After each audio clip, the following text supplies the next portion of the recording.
Prabhupada.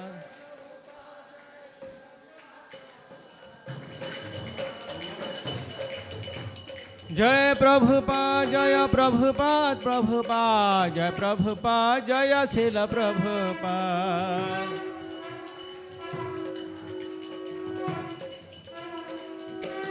Jaya Gandharvika Giridhari, Gandharvika Giridhari, Gaura Hari.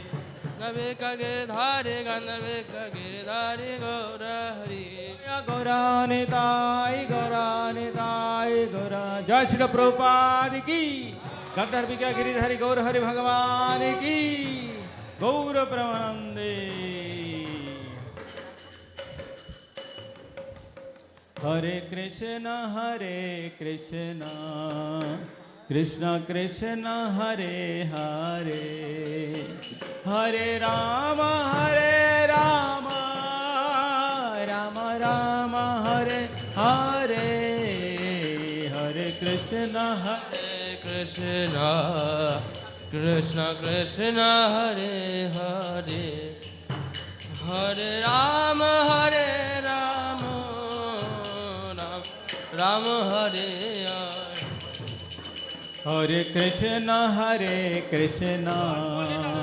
Krishna Krishna, Hare Hare, Hare Rama, Rama Rama, Hare Hare, Hare Krishna, Krishna Krishna, Hare Hare, Hare Rama, Rama Rama, Hare Hare. Hare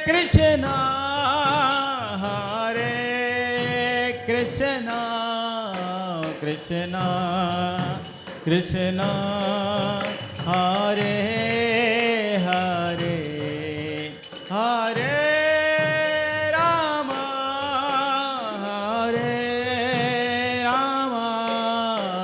Rama Rama, Hare Hare, Hare Krishna, Hare Krishna, Krishna Krishna, Hare Hare, Hare Krishna,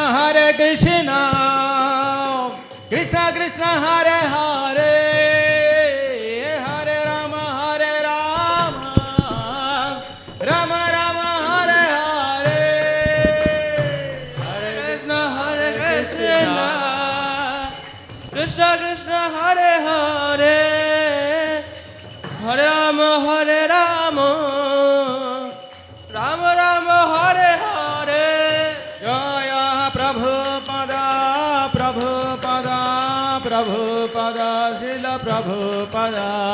Prabhupada, Jaya Prabhupada, Prabhupada, Jaya Prabhupada. Jaya Jaya Gurudev, Gurudev, Gurudev, Gurudev. Jaya Gurudev, Gurudev, Gurudev, Jaya Jaya.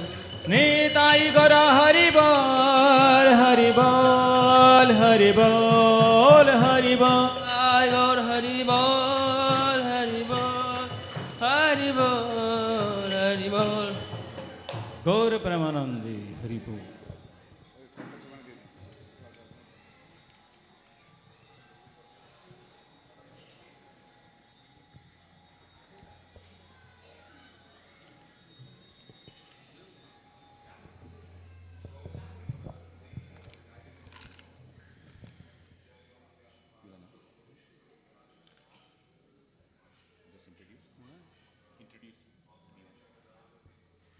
Hare Krishna.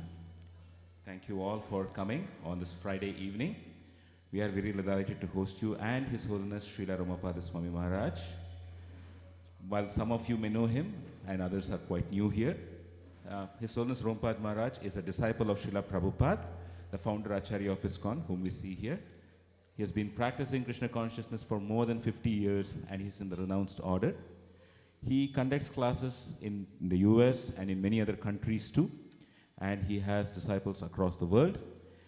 We usually find that he goes in depth in his lectures and helps us to understand deeply what is our connection to Krishna and what are the greatness of the Acharyas. So today's class is about one such Acharya, Srila Madhvacharya, and Maharaj is going to speak more today. Tomorrow, the session will be on Sripada Shankaracharya and Advaita. And on Sunday, something which many Indians have a question. What is the difference between Advaita versus Bhakti?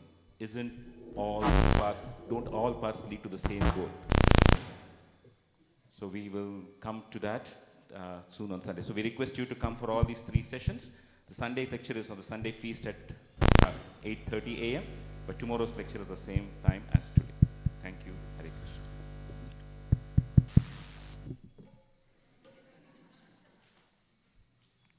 Nama Om Vishnupadaya Krishna Prasthaya Bhutale Srimate Bhaktivedanta Swami Nityanamine Namaste Saraswate Deve Gauravani Pracharine Nirvisesa Sunyavadi Paschyacha Desatarine Jaya Sri Krishna Chaitanya Prabhu Nityananda Shri Advaita Gadadhar Shivasadi Gaura Bhaktivinoda Hare Krishna Krishna Krishna Hare Hare Hare Rama Rama Rama Hare Hare.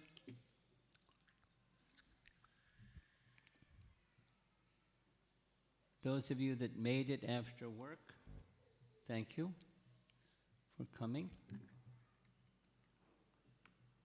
And I've been told some people may kind of straggle in a little bit more as we go along.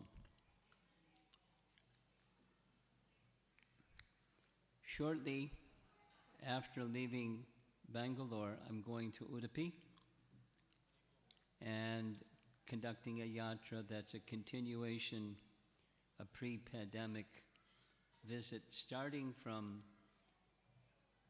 Puri, following the path that Chaitanya Mahaprabhu followed in the South India tour. And for 2 years, we got as far as Udupi and then didn't complete. So this year is continuation from Udupi and further in the northerly direction, following the path of Chaitanya Mahaprabhu. And as you see on the screen, this is class number 4, which means there's class 1, 2, and 3 that you're not going to see. But one of the prior classes, well, besides the birth of the significance of Udupi and the birth of Madhvacharya and early pastimes, this is beginning right after Madhvacharya completed his education program, his studies with his nearby local teacher. And some of you are youngsters, you'd be happy to know he completed his studies when he was 12. And he didn't go to college either.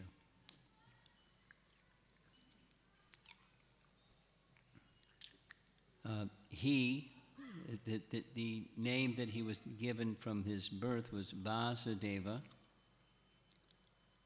and this description is his contemplations after completing his, you could say, his primary education at the age of 12.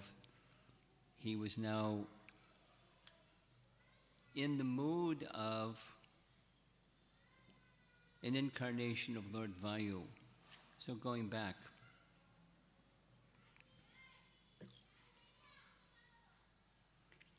prior to Madhvacharya's appearance, there was a big problem. The big problem we're going to hear about tomorrow. And that was,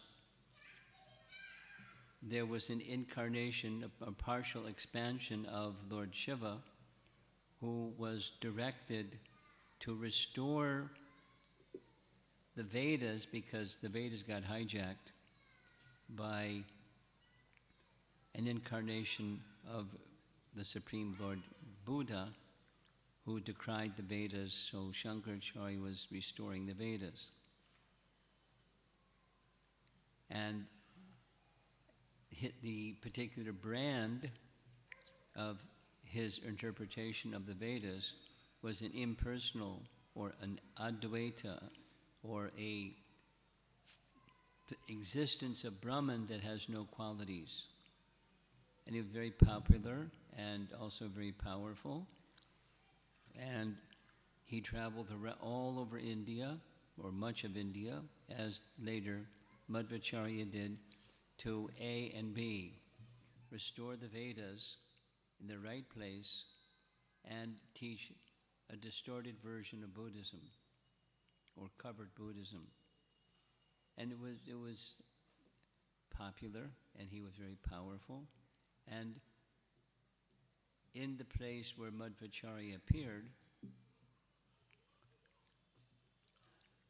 even his teacher, his sannyas teacher, although he was from a line of Vaishnavas, or at least a line that had strong appreciation for Srimad Bhagvatam, his teacher and that whole section of India, was very much influenced by Shankara's Advaita teachings. Being very concerned, the demigods approached Brahma. Please do something. Brahma approached Vishnu. Help. Vishnu went to Vayu and assigned him to appear on earth and correct this misguided the Buddhism and Shankara's teachings and other versions. We'll hear as we go further, other versions of distortions of proper Vedic conclusion. So Vayu was requested, and he accepted the request.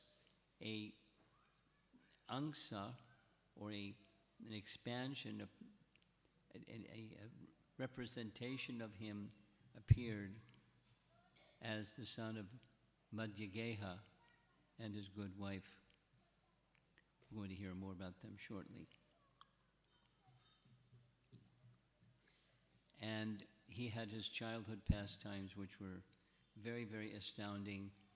And now he's completed his primary education at the age of 12. And he's now considering what to do. Because he's an incarnation of Vayu, he's considering the mandate that was given to him by Vishnu to correct this misfortune on earth. The misrepresentation of the tenets of the Vedic scriptures, particularly that was Shankara, and then others besides Shankara, also diverse deviations. He's very young. He's an incarnation of Vayu. His mind is fixed on Vishnu, and he's contemplating the assignment that was given to him. And he thought, people turn towards God and contemplation of His grace and virtues only when they lose interest in materialistic pleasures. Conversely, those that are absorbed in materialistic pleasures are not able to progress in spiritual life. But people do turn towards God when they become disinterested in material progress, material enjoyments. When that stage in their life comes, people turn towards those who are exemplaries, personalities, and they look up to those exemplary personalities, and they try to emulate, not imitate, but follow in the footsteps of such persons.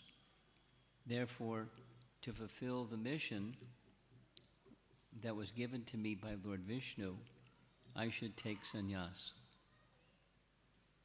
and reveal my own personal disinterest and immaterial pursuits, and similarly set an example for others. So there was a sankalpa, there was a resolution in his mind. So he then repeatedly, in all directions, before everything and everywhere, offering his obeisances again and again and again, taking or seeking permission from Lord Hari, who dwells within everything and is present everywhere. So one of the meanings of Vishnu is he's all-pervasive. So he's offering obeisances in all directions, everywhere, to everything, seeking this permission or blessings to go forward in this direction of renunciation. When his father saw him doing this, and his mother, and the relatives, they wondered, what's going on? It appears a little strange. So they asked him, what are you doing? And he said that he was prostrating to all the belongings of Narayana. So what's the belongings or the paraphernalia of Narayana? It's everything. Everything belongs to him. So he's offering his obeisances to the paraphernalia of Narayana, because the paraphernalia of Narayana is as worshipable as Narayana.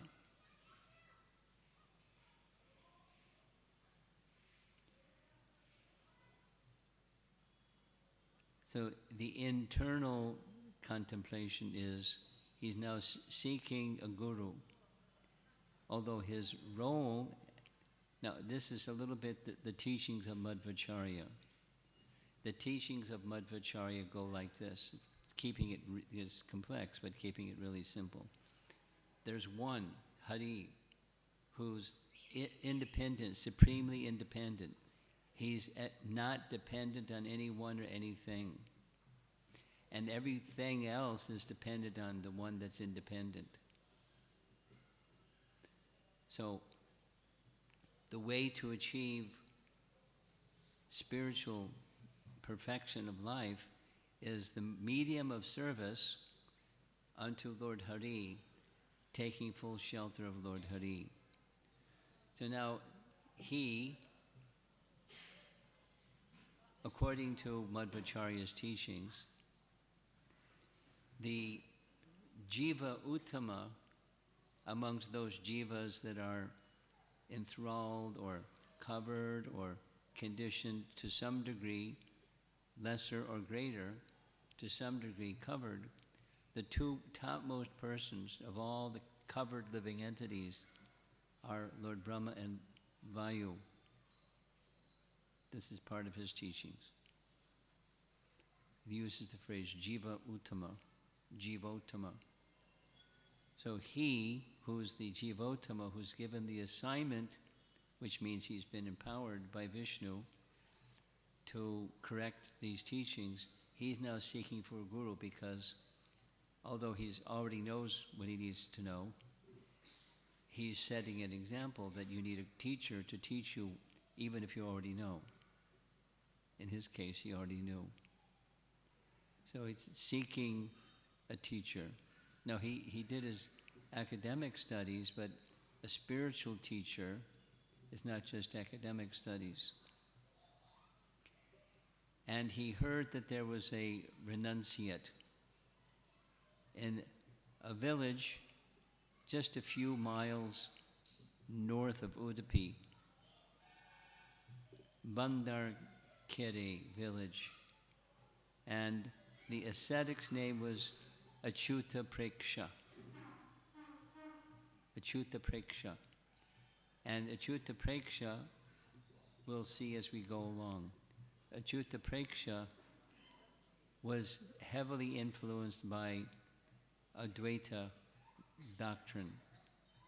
Although his initiation and the lineage in which he came was from a Bhagavata sampradaya.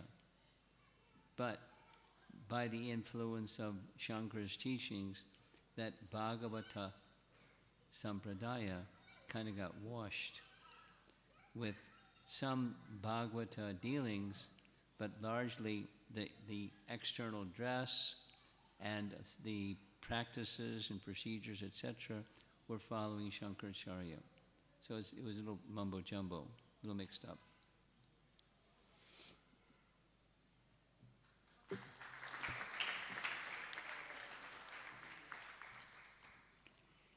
That ascetic or sannyasi or renunciate was named Achyuta Preksha. So we'll hear his name again and again. There's other names he was also known by. Achyuta Preksha is one of them. One who seeks Lord Achyuta. His actual name, Purushottama Tirtha, that's the name that he was given at sannyas. And he's also known as Achyuta Pragya Tirtha. So now we have three names, all indicating the same person. But consistently, most consistently, is Achyuta Preksha. So in this biography about him, going back, there's 10 primary biographies about Madhvacharya's life. And the facts or the narration of this particular of the 10 is from one who was his disciple and the son of his disciple who was also his disciple, who were highly scholarly, and they had first-hand experience in interacting with Madhvacharya. Therefore, out of the 10, this one is considered especially authoritative. Although there are different versions, and you'll hear that as we go along this evening. Slight variations, but the facts are most acceptable or believable, or one can place faith in this particular version. So, according to this particular version, Achyuta Preksha, in his previous life, he was also an ascetic that had the practice of seeking alms only from worthy people. Very selective about who he would receive alms from.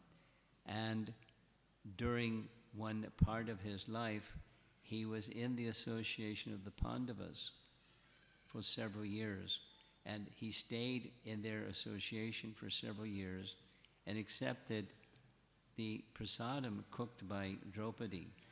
Imagine how fantastic that might have been.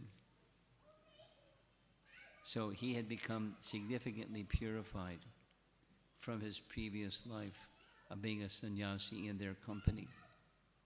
And this is an illustration of Durvasa Muni. His sannyas initiation was from a line of Durvasa Muni, particularly a Bhagavata line of sannyas. But over the period of time, before he and his spiritual master and his spiritual master's spiritual master, some generations of influence of Advaita doctrine had corrupted much of what they were doing. For about 400 years, they were continuing some of the Bhagavad Marg practices, but a lot of it was interspersed with Advaita philosophy. You follow? It's okay. The philosophy, they bought into Shankara's philosophy. They were strongly influenced by Shankara's philosophy, but many of their practices were devotee practices or Bhagavat Marg practices. So it's mixed up. And that was his to be sannyas guru. And they became influenced because something we should be aware of in the Hare Krishna movement, they weren't sufficiently scripturally strong to be able to deal with the powerful message given by Shankaracharya and the Shankaracharya sannyasis that worked with him. So chances are the Hare Krishna movement is going to face that over a period of time. People that may challenge the fundamental teachings. And if it isn't sufficient strength, then things may become weakened or washed over. So that's what happened for 400 years in Achyuta Preksha's line. But then there's this, in this biography, Narayana Panditacharya was his name. Narayana Panditacharya. In this biography, it describes that his Achyuta Preksha's guru, on his deathbed, called his disciple, who was a very respected scholarly personality. Achyuta Preksha wasn't just a sannyasi. He was a very respected personality.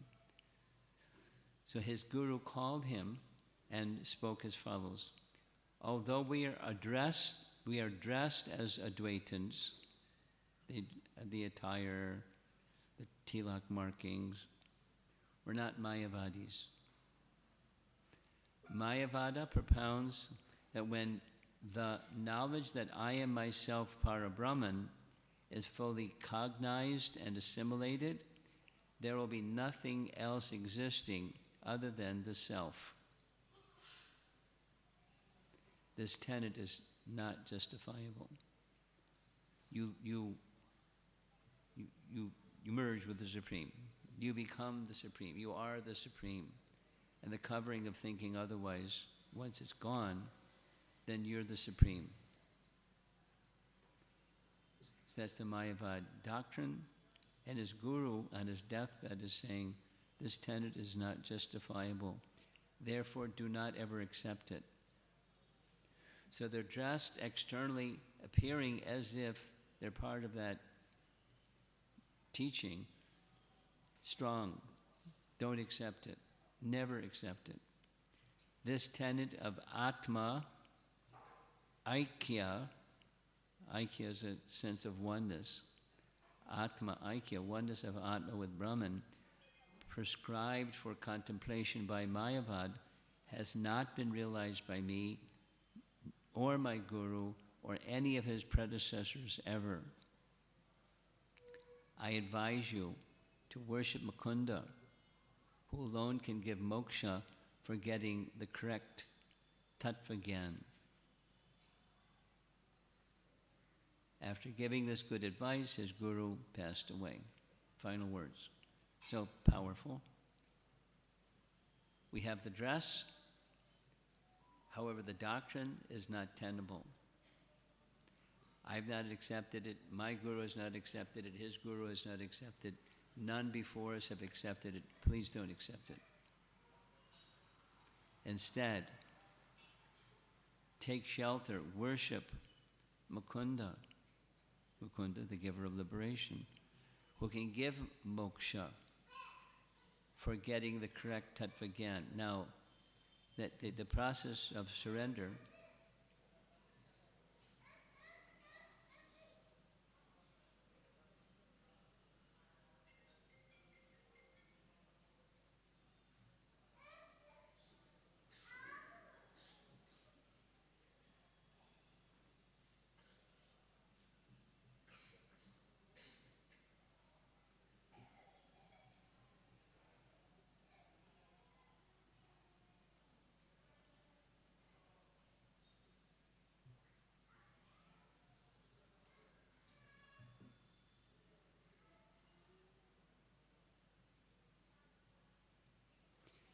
if he starts doing the same thing again, whoever the mother is, do the needful, please.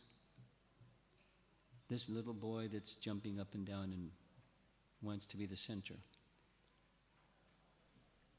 If he continues, mother of this boy, do the needful.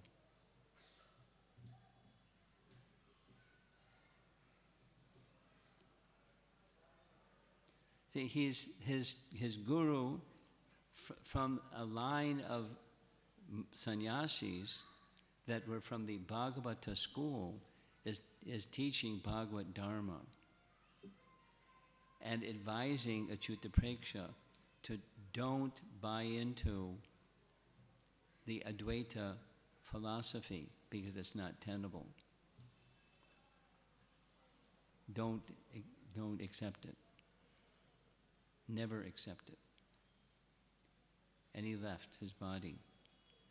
So in previous classes, in Udupi, we heard a substantial amount about Ananteshwara. You see the photograph of the deity. It has some history with the whole tract of land where the deity is a combination of Lord Parashuram and Lord Shiva. There's a whole long story which isn't appropriate for this evening's discussion, but he, Ananteshwara, was a very prominent deity in Udupi before Udupi Krishna and the temples of Madhvacharya. I'll say it again. Ananteshwara was a very prominent deity that Madhva, when he was a boy, grew up, and all the people in that area, he was central for their lives.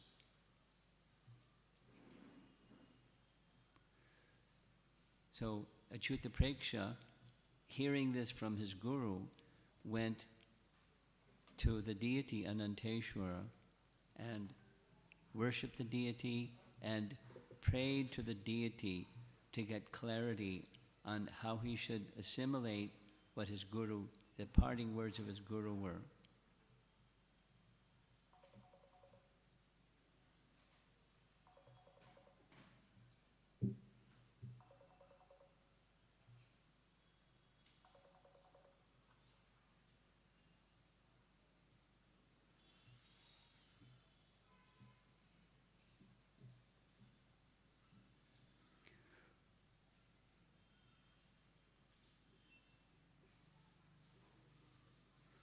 And he was seeking inspiration from the deity, from Super Soul, from the mercy of his guru to understand. Now, the reality was he had some affinity. It was a cosmetic affinity. It wasn't a deep, deep, deep affinity. But many people have affinity for something that they're accustomed to hearing, and generations and generations and generations, and without necessarily discriminating wisely, just kind of buying into the sound vibration. And so that was the situation for Achyuta Preksha. And he's calling to his deity and the Super Soul and to his guru, who is departed, to understand this message. There's a ring back with this sound. Can we fix the ring back with the sound? Hello, sound man? Can we fix the ring back?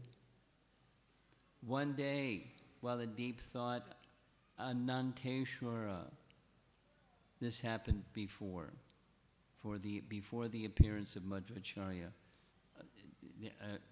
The deity entered into a living entity that climbed up on top of the roof of the temple and started dancing and acting like a madman, got everyone's attention, and said, very soon there's going to be a personality that will appear and correct all the misunderstandings of scriptural studies, you'll see.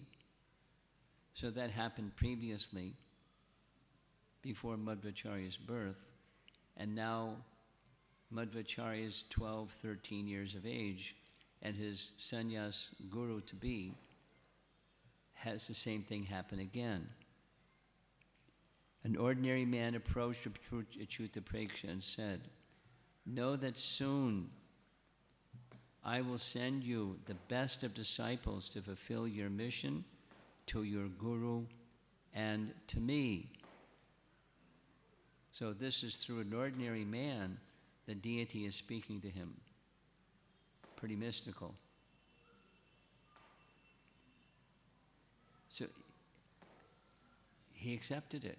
Well, you know, I don't exactly understand what my guru intended for me, and I don't exactly understand what this person who said he's through this person, Ananteshwara, is speaking to me, that you'll have a disciple who will take care of everything.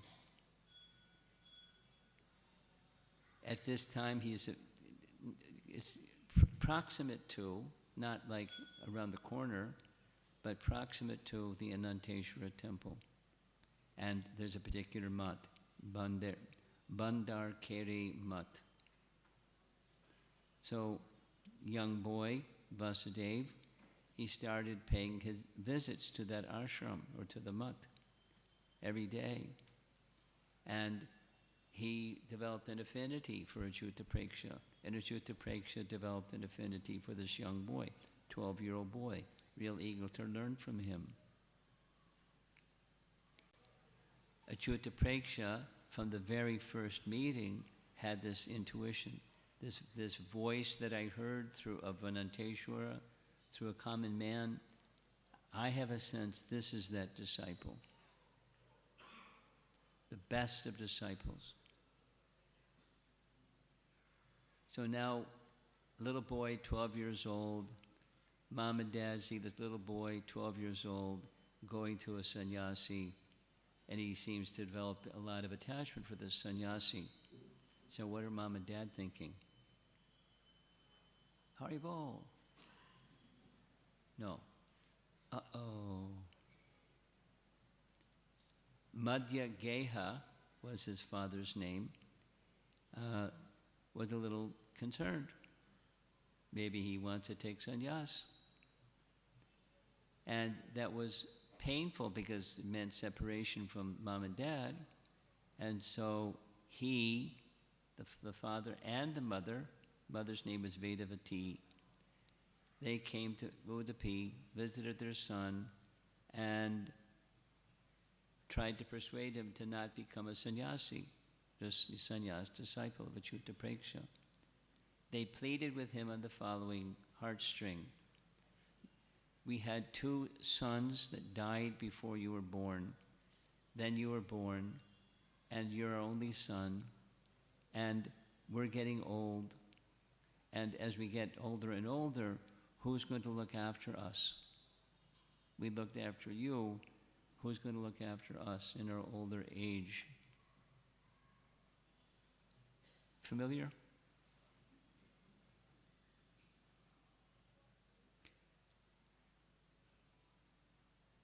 His son was disinterested.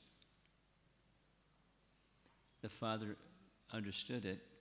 The father paid obeisances, pleading with him, begging him, give up this idea. And being because Madhya was also very learned, very scripturally learned, very respected senior personality in the community. So here's what his son said, that because you're older in age, and yet you're spontaneously offering obeisances to a younger person, this is only admissible if that younger person is an ascetic. So you're now confirming that I should become an ascetic and enter renounced order very soon. Thank you, Dad, for that confirmation. When he saw how determined his son was, and he knew his son was super smart, he couldn't outsmart him, he went back home. And parents anticipating he's going to take sannyas, woo, woo, woo, we won't see him again, woo, woo, woo, very sorry. he came again. And at this time, he displayed a different mood. After trying to persuade, he became angry. Doesn't say exactly about how he displayed anger, but he took an oath in front of his son. If you do this, I'm going to fast until death if you take up the vows of a sannyas. Heavy, huh? 12-year-old boy. Dad saying he's going to fast till death. So what did his son do? He promptly took his upper garment, tore it into pieces, wore it as a kopin, and asked his father, go ahead, follow your threat.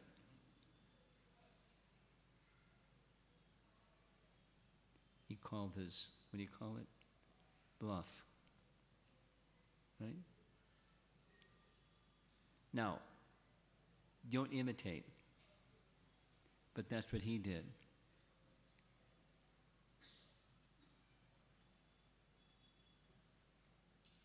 Just before leaving the USA, I don't want to get into it too much because this is being recorded, but just before leaving the USA, this married couple, 2 nice boys, his father, the husband's father is visiting them in the USA. And the husband's father was insisting that they give up Krishna consciousness. And it was pretty uncomfortable for, they're very, the husband and wife, they're both pious without going into any more details because it'll tell too much about their situation. But it got worse and it got worse. He started screaming at them. I just got a letter just today, this evening. I got a letter from their son, who's 11, 9, something like that, years of age. Why is my grandfather like this? Why is he insisting that we give up Krishna consciousness? So this is in front of the kids, the 2 boys. So, they spoke to me and said, how do we handle this? So I reminded them, here's what Vasudev did. Here's what Vasudev said. It's incorrect for you, as my father, to prevent me from doing that which is pleasing to the Lord. It's adharmic, Dad, to persuade me from doing that which is pleasing to the Lord. Renunciation is pleasing to the Lord. So please please follow Dharma. No, this is right after, calling his dad's bluff. So it's a little tense. Then his father, being very learned, he had another card to play. The card to play was Madhu Samhita. And according to Madhu Samhita, some of you may know this one already, according to Madhu Samhita, it stipulates that a son has no better and more sacred duty than taking care of his parents in their old age. And since Vasudeva was their only son, they had no one else to take care of them in their old age, then this is the right course of action for you to just stay and take care of us. So what's the next chess move? He ends up taking sannyas, so what's the next move? The scriptures recommend that whenever a man gets the inner urge from renunciation, he should take the oath of being an ascetic immediately. Although I have completely renounced the world, I will not take sannyas before an alternative protector is arranged for you. And he's the only son. I'm detached. I'm not leaving you. I'm not taking these vows of renunciation because you need a protector. So the Madhu Samhita injunction will be there, and I should do what the scriptures say I should do at the same time. So by divine cognizance, he knew they would have a second son, husband and wife. So that's what happened. Madhvacharya, the father, said, I'm a very learned person. I can understand your mood and what you say is right. But what about your mother? How is she going to accept it? He's religious. He's dharmic. He's not just, a rebellious little boy. He's dharmic through and through. So he paid obeisances to his father, seeking his permission, and his father said, it's okay if your mother gives her permission, knowing his mother wouldn't give permission. They were halfway there now. After some time, they had a second son. And doesn't give the duration of how many months or years or whatever it is, but some time passed, a second son. So Vasudeva went back home, said to his mother, this child will look after you. Now, his mother, he said to his father that I won't take the vow of sannyas without the permission of my mother, and she knew it. And Madhvacharya said, don't say yes. So and the boy, Vasudeva, knew his mother already had that in her mind. So then he said, so the chess game is getting pretty intense. If you wish to see me again sometime, please permit me to accept the renounced order of life. If not, I will go away from this place, never to return, and hence you'll never see me again.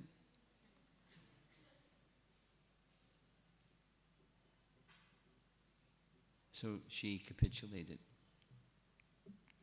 She felt, if he takes sannyas, at least he can come back and visit, but if he leaves, I'll never see him again, so better he takes sannyas. So she agreed. It can be intense, but he was firm, yet respectful, but firm.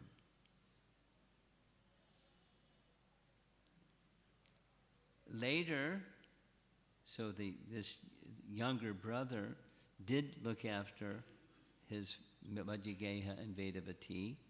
After Madhvacharya and Vedavati left this world, his younger brother became a sannyasi under Madhvacharya and took the post of one of the temples, the chief priest of one of the temples.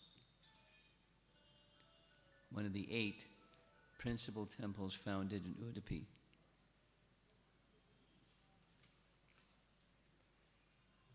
So now Vasudeva is going back to his sannyas guru, Achyuta Preksha, and giving him the good news. My parents have approved.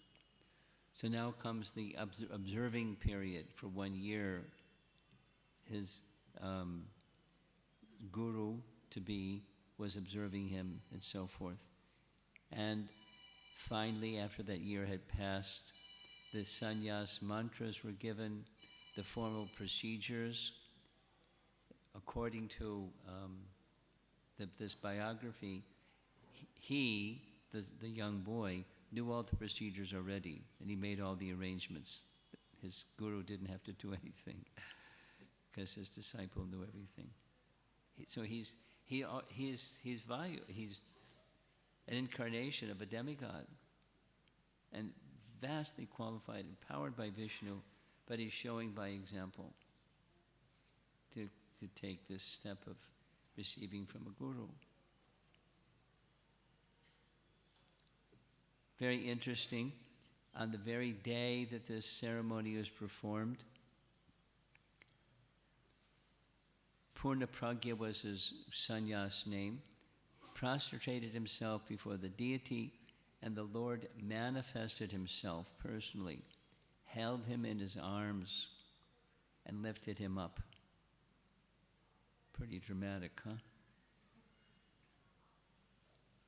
The Lord then took him to Ananta Achyuta Preksha and told Achyuta Preksha, you had always meditated on me for a long time, learning the correct tenets of Vedanta. I am giving you Purna Pragya as your boon. So it's a personal reciprocation with this deity that he was the worshipper of. Having this question to understand what his guru had said, to understand what the Lord wanted of him in his deity form, to understand in the super soul, from the Lord in the heart, Chaitya Guru. The deity manifested himself and told this to his worshipper. Phew. Very elevated. And Achyuta Preksha accepted, yes. This sannyas, now disciple, Purna Pragya, so Vasudev became Purna Pragya. And there's a picture of Madhvacharya in his sannyas form, holding his two fingers. You know what that means. We'll discuss that a little bit later. Then there was a lake, a sarovar, called Madhvasarovar, that manifested because his disciple, now Purna Pragya, wanted to go to the sacred Ganges to take a sacred bath. And he sought his permission of his guru to do that. But his guru was attached to Purna Pragya. So he was reluctant. So he, the guru, prayed to his deity, Lord Ananteshwara.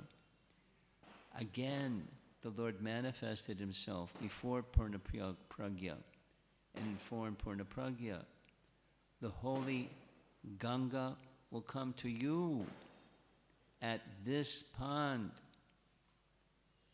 Madhva Sarovar, in 3 days' time. You need not go to the river Ganga. So very intimate dealings with the deity. So there's the place, or a photograph of the place, and that's the place, Madhva Sarovar. This is what it looks like today. Probably didn't look like that during his time, but here's Madhva taking a bath in Madhva Sarovar, and here's the deity of Mother Ganga by the side of Madhva Sarovar. So when we go there, most likely we're going to see all these places. 40 days after he took sannyas, a big, well-known traveling pundit came to town. His name was also Vasudev Pandit. And he had a big following. So in these days, it was a common occurrence. Some, Digvijay Pandit, they'd travel and they would engage in debate and try to prove that they're the smartest guy on the street. Tarka, by logic and reasoning and argumentation and so forth. It was a popular, like sports today are popular, so this was more popular in those days instead of sports. So he came to Udupi because Achyuta Preksha was such a well-known scholar. He had to come. He couldn't not come to pay his respects. No, thank you. To Achyuta Preksha. So when he came to Achyuta Preksha, his ashram, he expected that there would be some kind of a gathering where he could do his pundit thing, and then people will go, wow, this pundit is really vastly learned, and he would then take on any persons who wanted to dispute his position, kind of a debate. So the occasion was made, Achyuta Preksha set the stage, and a number of people, because he's a very well-known person, Vasudeva Pandit, with a whole big entourage, and the scene begins with Madhva, or Purnapragya, and Achyuta Preksha took their seat, and Vasudeva Pandit began to speak. And for 3 days non-stop, he must have taken some prasadam, taken a nap at night, but 3 days, on and on and on and on and on and on and on. And it doesn't say what his position was, but he was just pushing his case for 3 days, expecting that no one would be able to defeat me. Well, much to his surprise, when he finished on the 4th day, Purnapragya, who is now, it's unclear exactly what his age is, 40 days after sannyas, but sannyas may be around 18, something like that. Not clear how old he was. But Purnapragya then was called upon to speak, and what he did was practically verbatim, he said, probably didn't take 3 days, but he said what Vasudeva Pandit had said. I understood your message, here's your message, practically verbatim. And then after saying practically verbatim, he gave a little mini summary before he presented his own position. So that's uncommon. Many people don't get it straight, what a speaker has to say. But he not only got it straight, verbatim he got it straight. And then he summarized what his position was. And then, clearly, without pause, Purnapragya, or Madhvacharya, began to present dismantling his statements and establishing correct statements. This is like procedure.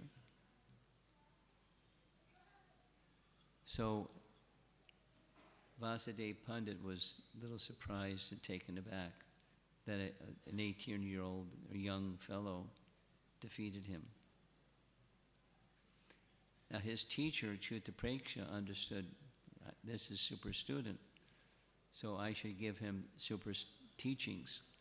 So he decided the book that they would start with was a well-known book on the treatise of Advaita philosophy.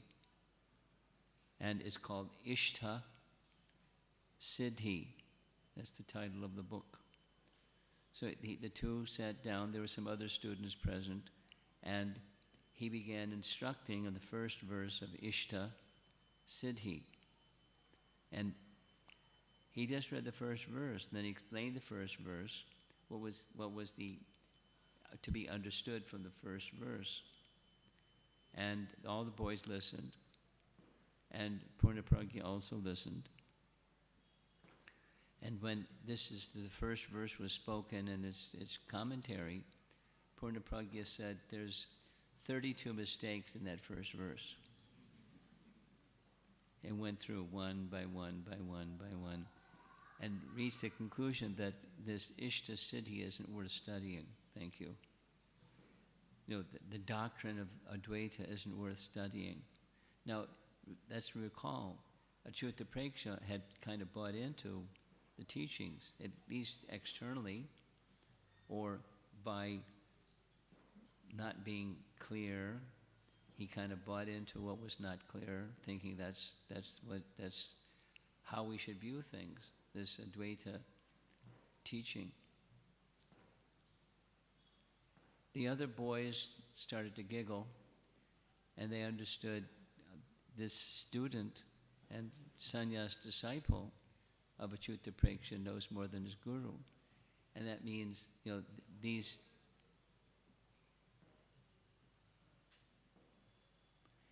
teachings are shallow, the ones that they had bought into. And so what the message to receive here is, he's young, but he's sowing the seed of doubt in Advaita doctrine amongst his peers and his guru.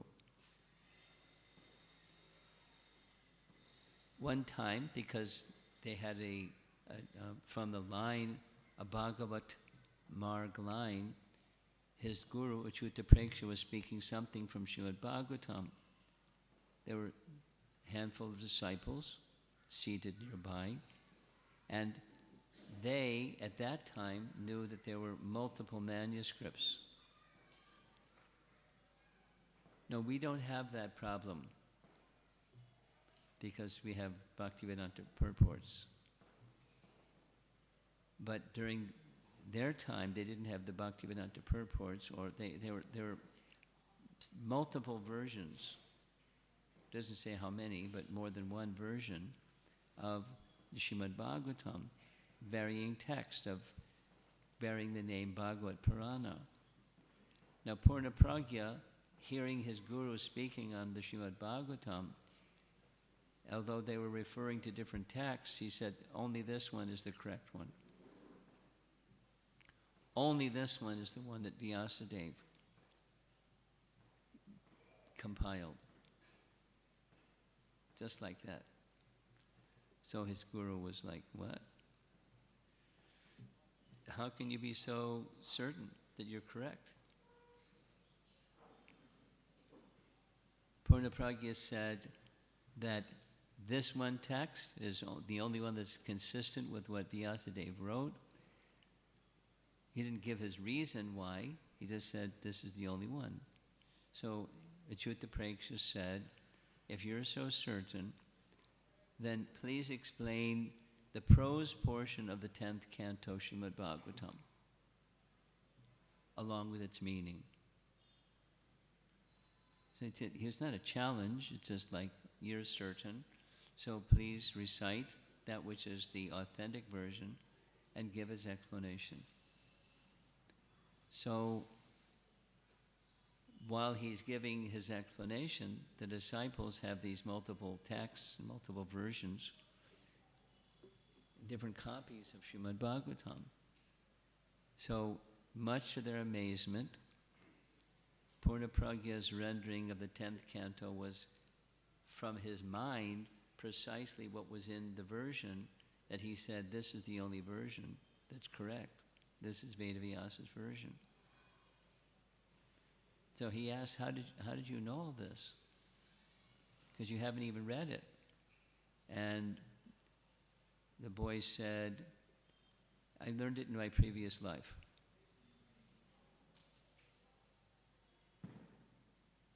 Now what are you going to say to that one? But he got it verbatim. What was the authentic version? So as time passed, he's young, but he's getting a little older, a little more mature, and he has quite a following. And every day, sections of the scripture were being recited and explained, and gradually the Advaita Vada doctrine was being overturned. Slowly, slowly, at least those that were hearing from him, and those that were hearing from him, the numbers grew because he was so profound.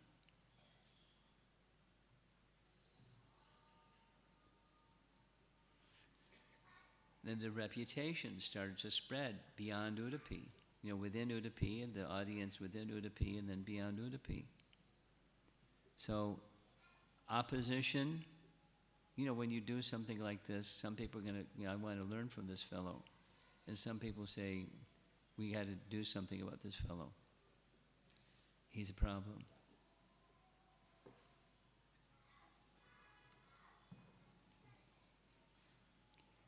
Purnapragya discoursed much on the Srimad Bhagavatam as the principal anchor of his teachings. This is important. I mean, in Chaitanya Mahaprabhu's line, who accepted initiation from the line of Madhvacharya, Madhvacharya held Srimad Bhagavatam in very high regard. But it was not true of Shankaracharya and many other teachings and teachers. But his power as a speaker and an explainer of scripture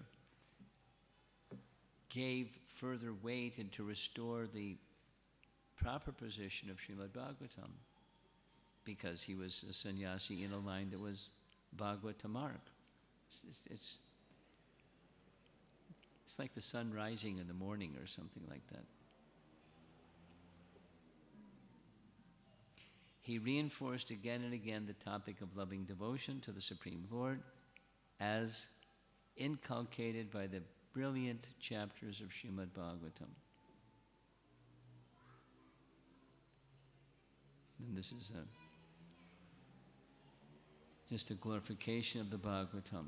There's no literature like Srimad Bhagavatam, in short. So now he's going to get another title. He went from Vasudeva to Purnapragya. Now comes Ananda Tirtha, another title. Ananda Tirtha. I know a number of devotees. Ananda Tirtha Das. Nice name. So as he's speaking, this nice painting, his following is growing and growing and growing. So his guru, Achyuta Preksha, decided that there should be a special title given to him, just like a prince regent when there's a king, but the prior king's son hasn't become of age yet, so they anoint him as a prince regent. You familiar with that? The incumbent prince. We're going to hear some more about this later. So he wanted to do that, and so he did that. He gave him a title, Ananda Tirtha, and there was a formal ceremony, a bathing ceremony, poured sacred waters on him, etc., and gave him this nice title. He was placed in charge of one of the mutts,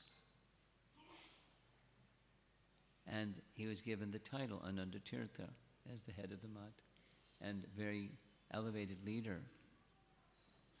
Here's a meaning of the Ananda Tirtha title. There's two meanings. Ananda, we all know, bliss, and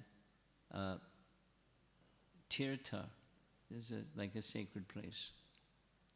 So in time, it was understood, kind of indirectly, because he's the prince, not yet the king, that he's going to be an author of a line of teachings that are unique and very powerful. So he was given a title commensurate with that service coming up. So persons would come to Udupi to see this young, elevated sannyasi, and some would want to challenge him, some would want to learn from him.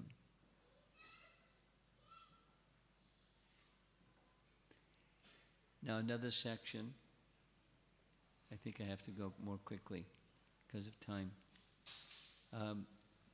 During the time, it wasn't just Shankaracharya's teachings, there are different subdivisions and further Vaisheshika teachings, Nyaya teachings, Buddhist teachings, and some of those elevated persons came to see him and have debate with him, and some of them became his disciples.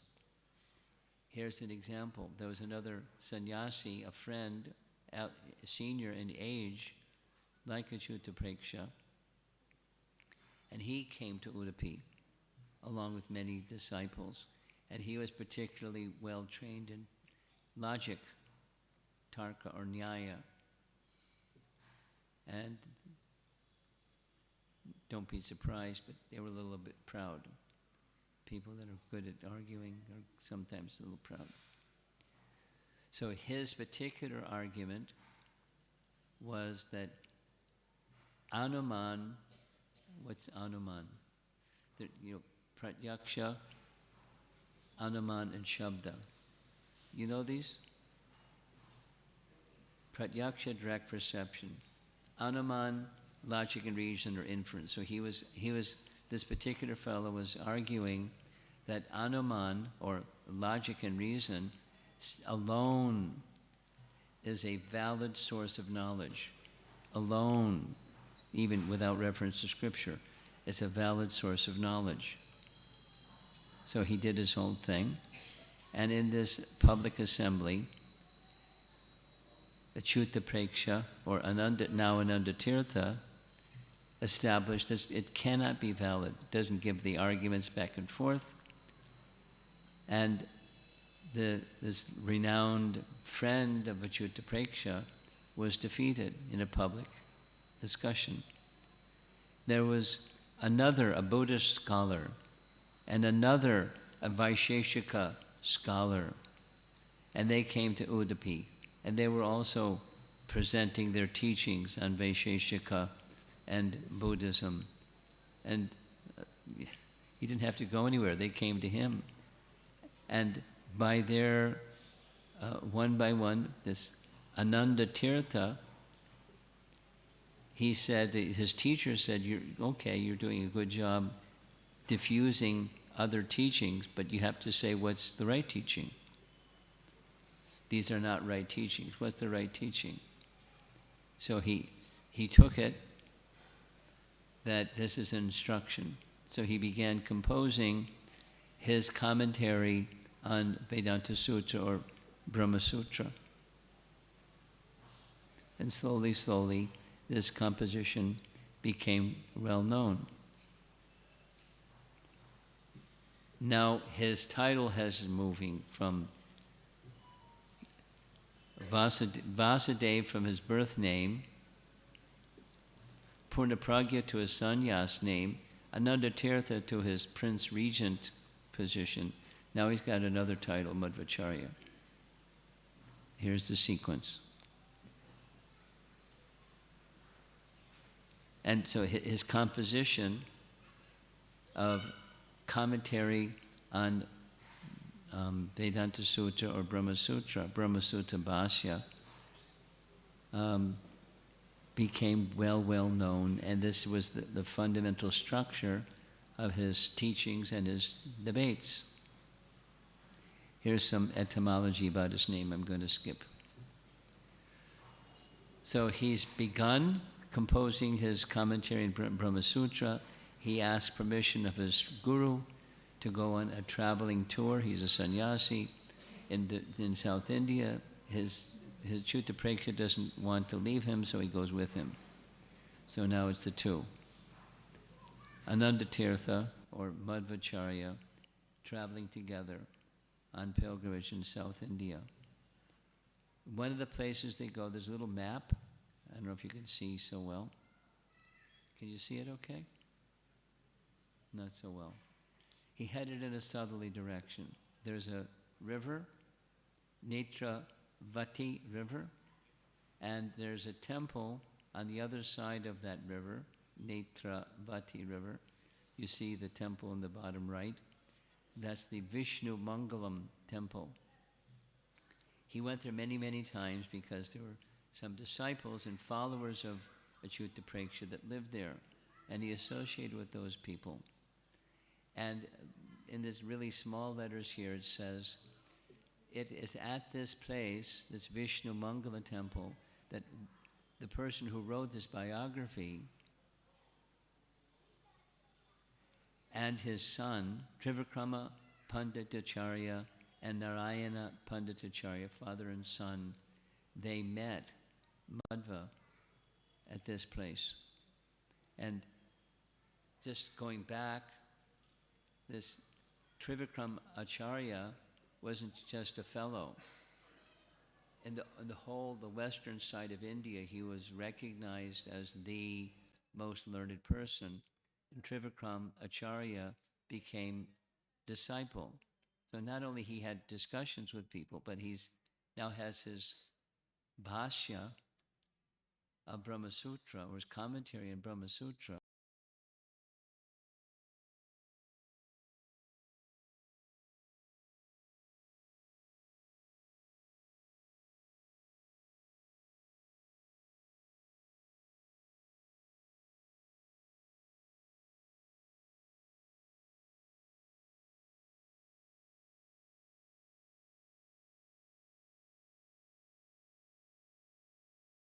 By people that were vastly learned, he did what he did. He presenting his commentary on Vedanta Sutra. Now, in addition to being an incarnation of Vayu, so also is Hanuman. Yes? Hanuman was the son of Vayu. And amongst the Pandavas, who was the son of Vayu? And what's another name for Bhima is Rikodar. He had a voracious appetite. So one place, when he was visiting somewhere, he had a big dinner, and just to check him out, the host brought 200 bananas. And Anandatirtha ate them all, quietly. And the man was like shocked. 200 bananas. 200 bananas. The numbers went up at some other places. They went up to 1,000 and went up to 2,000. Sometimes plantains, not just bananas. He had an insatiable appetite. He went to different places. He eventually ended up in Trivandrum. Here's a nice photograph of the deity in Trivandrum. And he fell before the Ananta Padmanabha deity, offering his respects. And then he went to Rameshwaram and Kanyakumari. There he had a debate with an Advaita sannyasi. The next place he met the Advaita sannyasi again. He didn't have enough. At Rameshwaram, Madhva offered his obeisances to Lord Vishnu, who is present within a Shivalinga.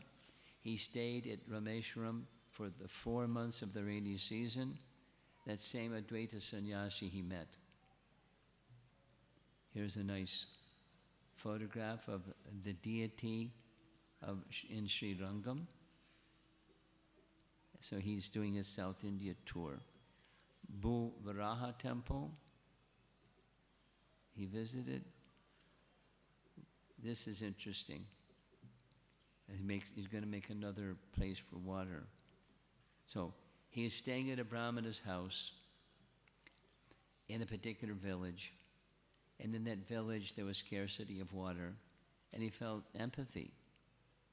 And he met a pregnant lady who had no water. So what did he do? He took his danda, pressed his danda into the earth. When he pressed his danda into the earth, a gush of water came out of the earth, so that she and the people in that village could have nice water. He had done the same thing. This is going back and back. During those years he was doing his education before he was 12. He offered dakshin to his teacher. Teacher said, I don't need anything, just having you as a disciple is fine. The wife said, there is something. He came back later. He came back later and said, I'm so indebted to your husband. Is there something I can do for you? She said, yes. When you were here, we had many students, and because you were able to gather water, we could have a nice garden. but now there isn't any students to gather the water, so the garden is drying up. If you can do something. So he made a flow of water so she wouldn't have to go gather water for their garden. They'd have nice vegetables. So they would call it Dandatirtha. So he made Dandatirtha number 2. So one place is near where he grew up, and another place is in the course of his travels. So his popularity, his notoriety was expanding. One of his favorite Upanishad texts is the Aitri Upanishad, and because it is said, his understanding of the Aitri Upanishad is the conclusion is devotional service to the Supreme Person is the means of achieving perfection. So during this talk on an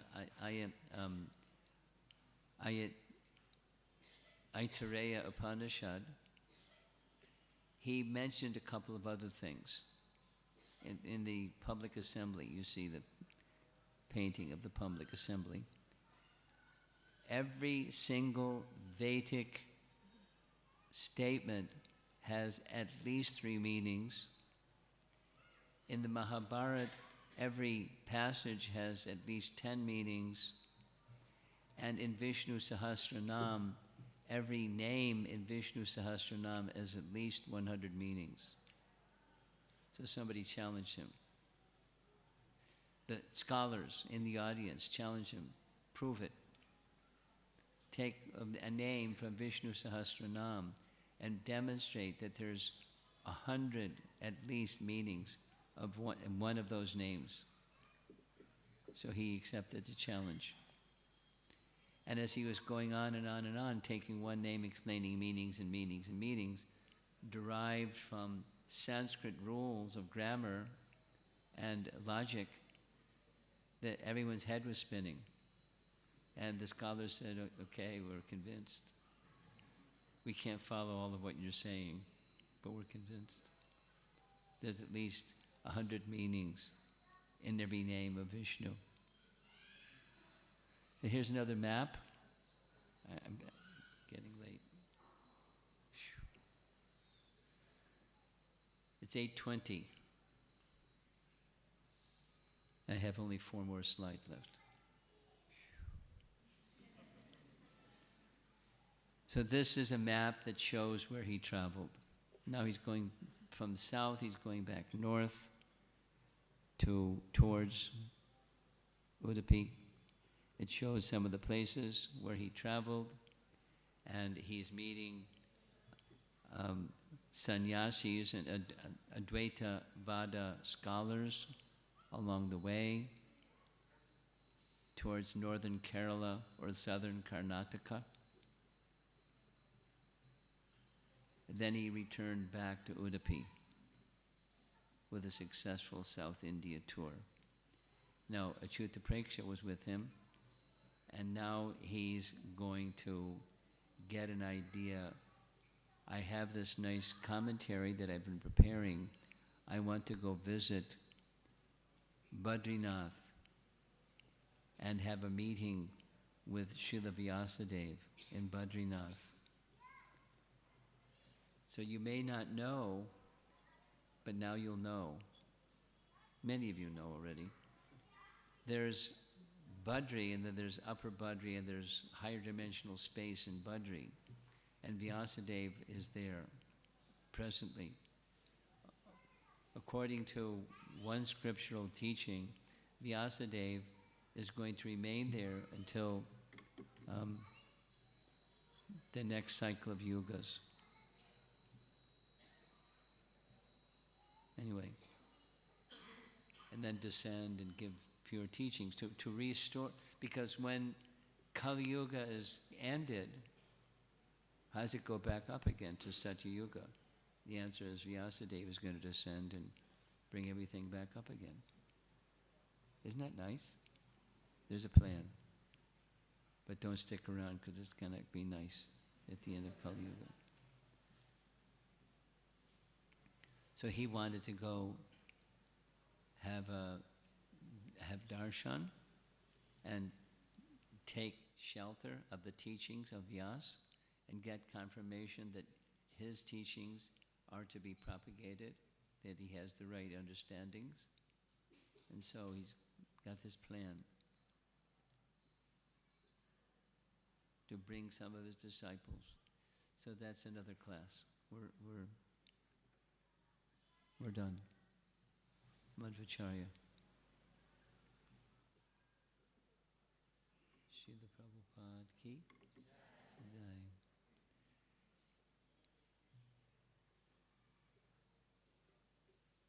So you're very patient. You haven't walked out on me. Any comments or discussion points you'd like to bring up? We have a portable microphone if you just raise your hand. Over there.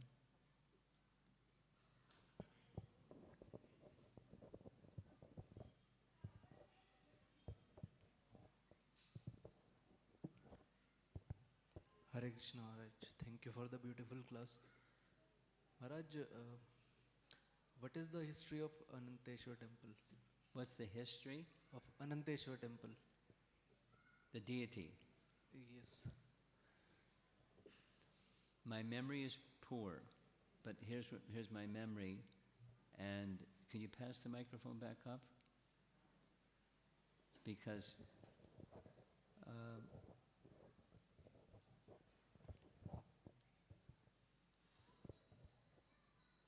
one of your local Bangalore devotees, Shamakund, has been helping me prepare for this yatra.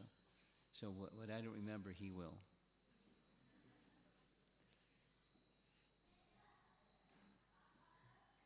The history goes something like this. Parashuram, after this battle with Bhishma,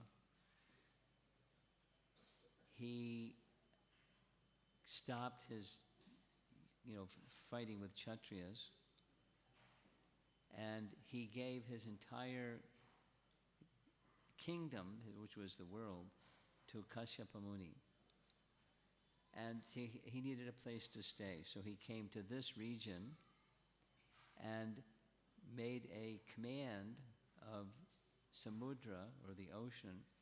I have my axe, and I'm going to throw my axe into the sea, and wherever it lands, I want to have that as my new place to stay, because I gave away everything else already.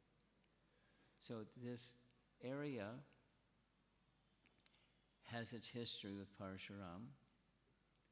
This whole section of India has its history with Parashuram. And the deity was a combination of Lord Shiva and Parashuram.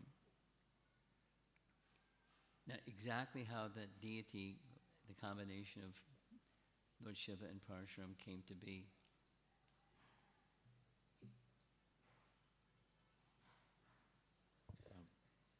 there was once a king who wanted to do a sacrifice. He wanted to do, I think, something like a Rajasuya sacrifice. And at that time, Udupi area already had the Chandramaulishwara temple. That's the most ancient temple. So to the west side of the Chandramaulishwara temple, he started doing the sacrifice, and they had to plow the land. That's how they start the sacrifice. And then a snake came there, and the snake died. And that was considered as an ill omen. So at that time, the king felt bad.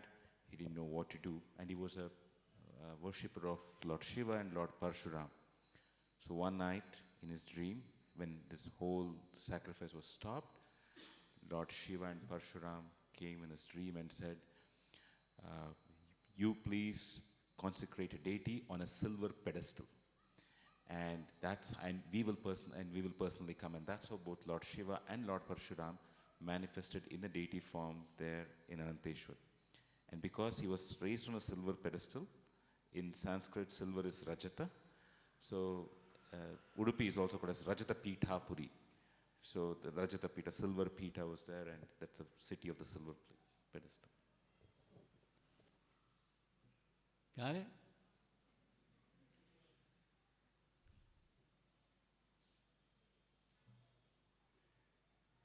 Anything else? Two hands are up in the back.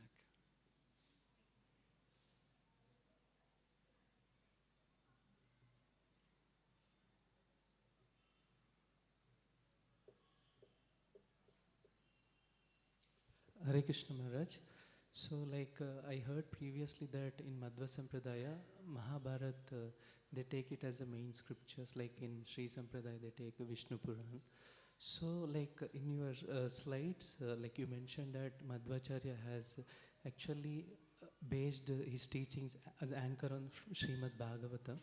But why they don't give so much importance to Srimad Bhagavatam compared to Mahabharat? I've heard that also. However, the biography, in this biography, it speaks of he restored respect to both the Itihasas and Puranas. And amongst the Puranas, he had special appreciation for Srimad Bhagavatam, and amongst the Itihasas, special appreciation for Mahabharata. Now, your statement is, I don't know how to verify it, true or false. Your statement is, today, they don't place so much importance on Srimad Bhagavatam. So just before coming here to India, I was in USA speaking on Madhvacharya just to kind of help get myself ready for this yatra. And there was a person in the audience who is from the Madhva line. And the person, he and his wife, were part of a Madhva organization, and he, this now ISKCON devotee, was participating in a Madhva, they have a name for it, or something organization, and they were speaking about Srimad Bhagavatam. Not because Bhadra Purnima, but because they were speaking about Srimad Bhagavatam. Now, he volunteered. If you like, I can make a whole presentation on sets of Srimad Bhagavatam and their importance and so forth. So they were very happy to hear that. So I'm not denying or confirming that you don't give as much importance. My understanding of how things go is they go in waves, and sometimes the wave is up and sometimes the wave is down, and sometimes over here the wave is up and sometimes over there the wave is down. So this is a substantial Madhva group in the USA, and they're holding Srimad Bhagavatam as a scripture of great importance. Thank you, Maharaj. If you permit, I have one more question. Okay. Maharaj. So, you have mentioned about that each Vedic text has at least 3 meanings, and Mahabharata has at least 10 meanings. Vishnu Sahasranam has at least 100 meanings. I didn't say that. I'm just reading from this biography. Yes, Maharaj. So, we would like to hear at least a few names, if you, at least one name, if you can explain what Madhvacharya has, commented in that audio. I think you'd have to read the text, the history, because there was an event where he made a declaration, and the declaration was being challenged. Now, you want to know what were the details of his answer? That's what you're asking. Yes, Maharaj. You have to read the biography. So you want the name of the biography? I don't know the name, Maharaj. You can ask Shamakund, he'll give you the name. Okay, Maharaj. It's available in English. Okay, Maharaj. Sure, I will ask Prabhuji. I don't know how much detail is in that biography, but you can take a look. Sure, Maharaj. Thank you so much. Hare Krishna Maharaj. Thank you for a wonderful class about Madhvacharya. I just have the similar doubt when the teachings of Madhvacharya is based on Srimad Bhagavatam. Why did their Sampradaya is deprived of Nama Sankirtana? He left it to Chaitanya Mahaprabhu. How did he do what? I couldn't catch Yeah. the. How did Madhvacharya missed Nama Sankirtana for their Sampradaya? Oh. In what way was Nam Samkirtan part of his teachings? Yeah. That's what you want to know. Yes, Maharaj. Yes. Oh. Okay. Why is it not part of his teachings? Nam Sankirtan. Two things. The fellows in front of you, if you could just, yeah, very good, fantastic. Eye contact makes a big difference. Thanks. Sorry.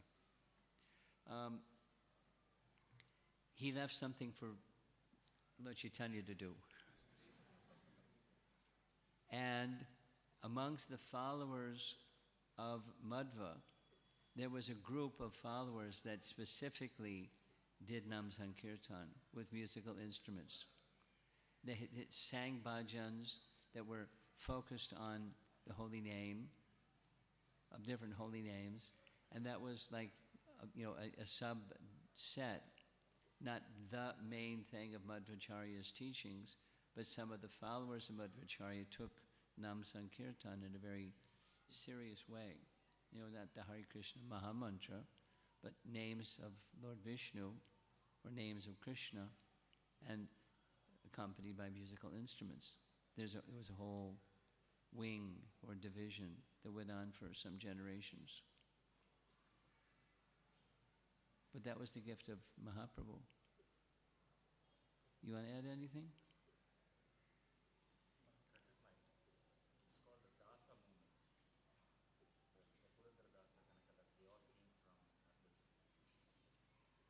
He's confirming. There's a name for it. There's a group of people that's what they did. Subset of. A movement within the followers of Madhvacharya. So it's kind of like a precursor to Chaitanya Mahaprabhu's Sankirtan movement. I think we should end because of the time. And we'll see you tomorrow, I guess. Srila Prabhupada ki Jai.